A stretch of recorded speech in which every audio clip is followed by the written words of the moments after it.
Que je sois là à saluer la mer. De ce salut de l'ancêtre naquit Simal, selon un des mythes fondateurs de l'ethnie Serer. Simal, centre historique d'expansion de la lignée des Simala dans le Sine.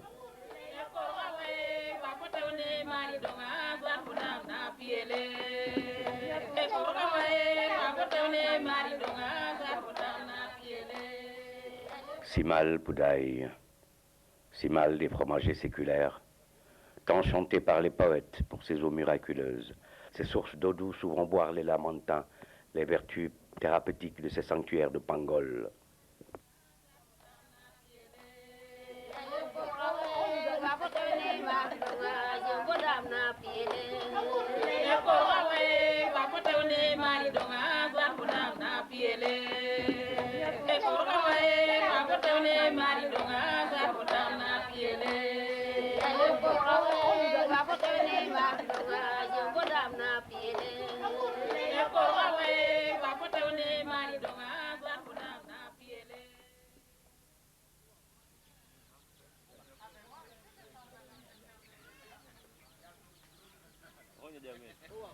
Après les récoltes, le jeune Serer sillonne la contrée, défiant ainsi d'autres champions, au nom de son village, de ses ancêtres, de sa lignée maternelle, de sa force, perpétuant ainsi un rituel qui remonte à l'aube des temps.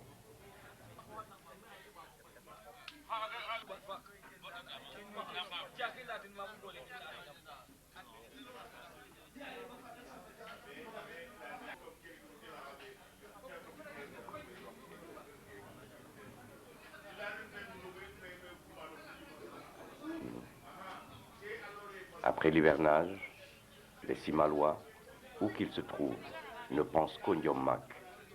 Nyommak, séance de lutte traditionnelle, un des grands moments de mobilisation sociale, au cours duquel la communauté tout entière bat le rappel des troupes dispersées aux quatre vents.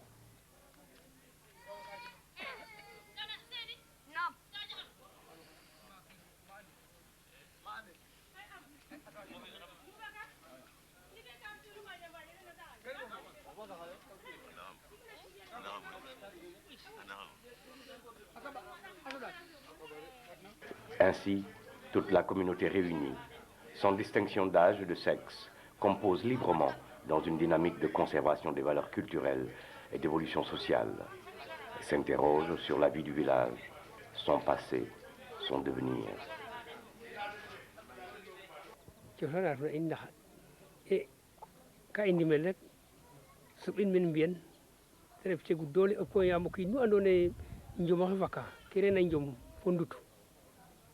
kere cosan baɗol fa jegu doole jom honduto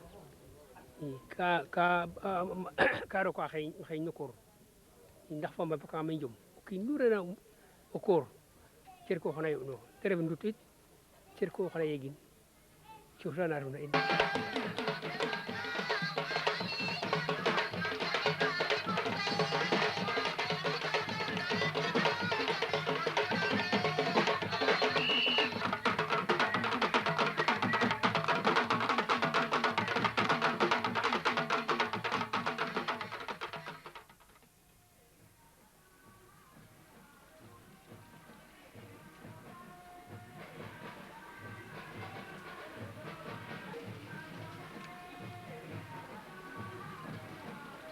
Selon le mythe de Simal, les Simala seraient venus de Gabou, ainsi que les Khoyé et les Fatik. Le Simala arriva le premier. Il accompagna les autres au bord de la mer. Face à l'océan, il dit au Khoyé, « Toi donc, des gens chercheras. » Car les gens, c'est ce que signifie Khoyé. Pour moi, dit le Simala, que je sois ici à saluer la mer. Le Patik déclara que je sois ici au sel de la mer. Mais tous, de même famille maternelle, étaient Fatik, Simala, Khoyé. Tous étaient frères, nés de même mère.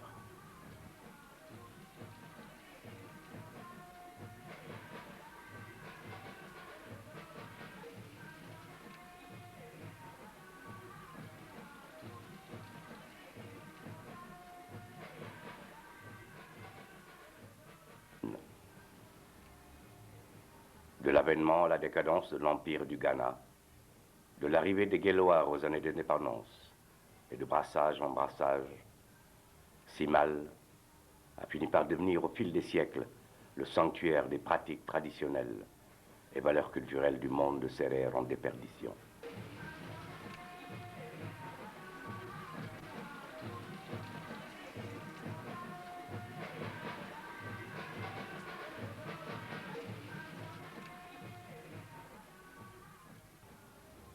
Peuple fier de ses traditions millénaires, riche de sa culture, peuple des mers et tannes salées, les Simalois ont trouvé dans le génie culturel des repères indispensables à une vie en harmonie avec leur environnement.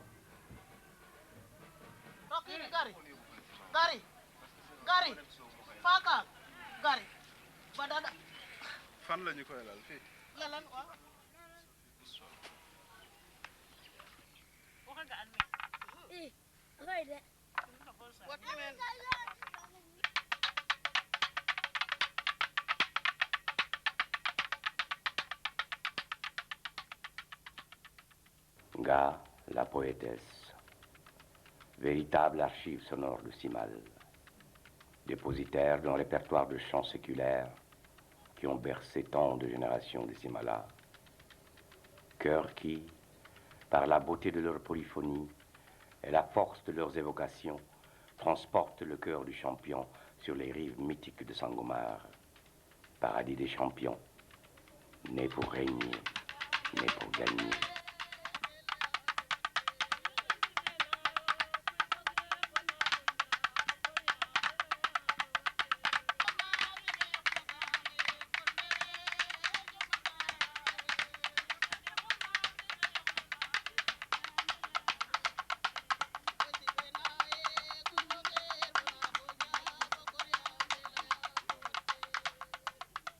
In defanga teen to ande i mbaga teer lakasa mba ndam place a in nda took kede a ndam place ka in it a mbana njanga xaxa took in boya mokin kan i mbaga-tange de njang a ndam place a in.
À Simal, les valeurs culturelles sont perpétuées et renouvelées à travers un ensemble de pratiques, d'attitudes, de savoir-faire, de rituels et de symboles transmis de génération en génération.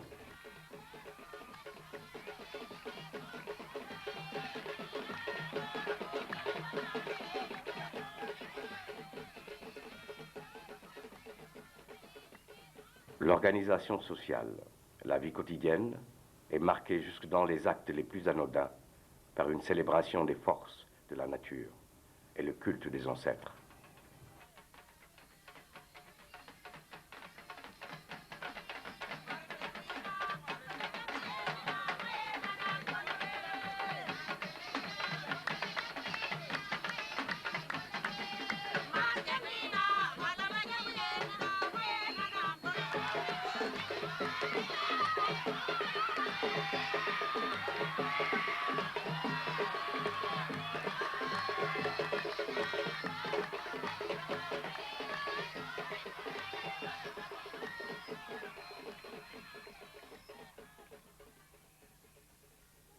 ke njum ni bo mais mi ma refa nga kim cosaan tigi akima ken rew we koro leng ne dana ne wondo xa njonga dana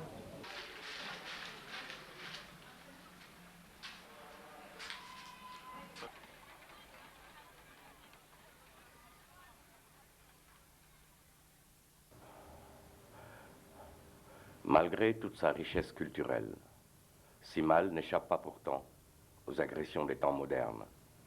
La pauvreté, l'exode rural, l'absence de programmes de développement viables et de politiques de développement culturel, avec son corollaire le manque d'espace d'expression.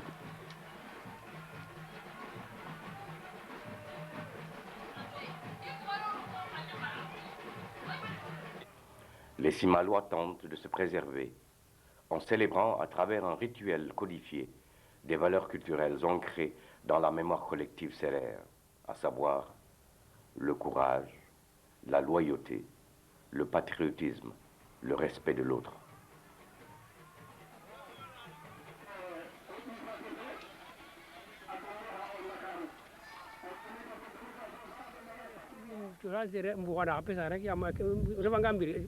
Una gimana ka fiya kana na kero karo kwa serer ngor njom karo kwa serer ngor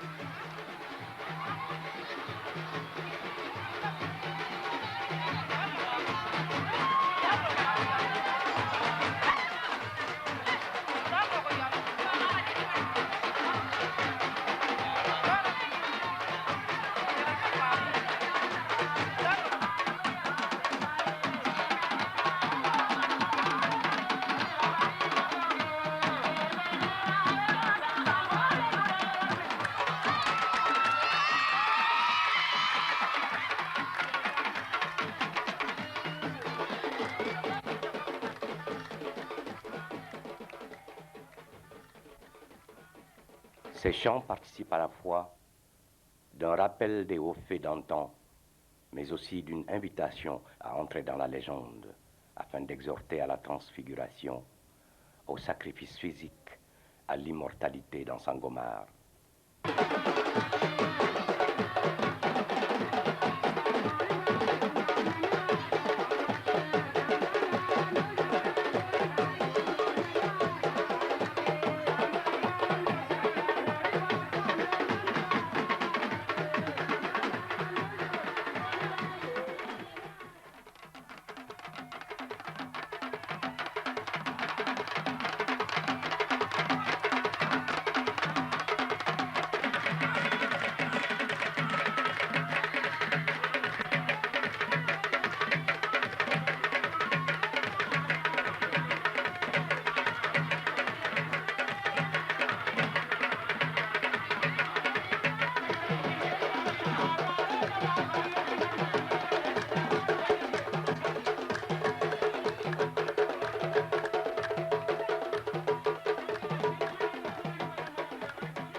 La lutte traditionnelle développe chez les jeunes sérères l'endurance, la souplesse, le courage, l'intelligence, la loyauté, autant de qualités indispensables à son intégration sociale.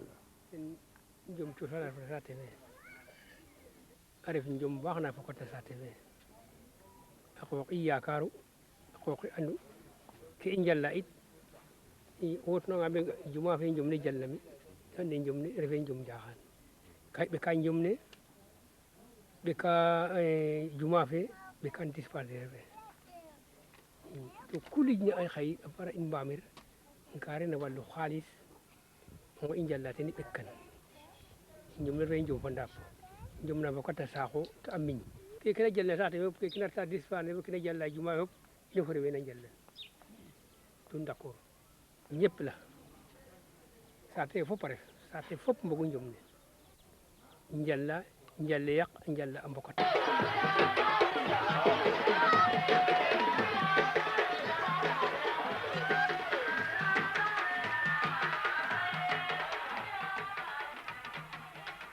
Et quand tombe la nuit sur l'arène, avant le choc ultime, et que le champion, tel le fromager séculaire, lève les bras au ciel dans une communion avec les forces de la nature, Ainsi, les cœurs des femmes plongent public et lecteur dans une transe collective.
Et tant que durera la nuit, Simal fêtera son champion, au rythme de la poétesse du cygne, exaltant son héros, sa classe d'âge et la fierté de Simal.